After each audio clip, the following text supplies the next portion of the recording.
Okay, one of my favorite Mexican restaurants in Queens just started a brunch menu, so we're gonna go try it out and see if it lives up to the hype. Here's the restaurant in question. This is Hellbender in Ridgewood. I love this place. And I love this place because of this woman, Chef Yara. She's the head chef and the owners here at Hellbender. I came by to try her new pancakes specifically. Look at the slab of butter and the Mexican cinnamon dusted on top. They look phenomenal.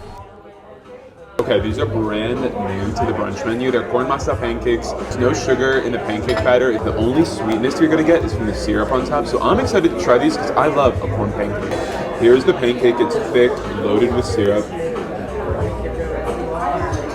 It's phenomenal. They have a nice crunch on the outside. They're super moist because they soak up all the syrup and the butter on top. Oh, so good. It's really good.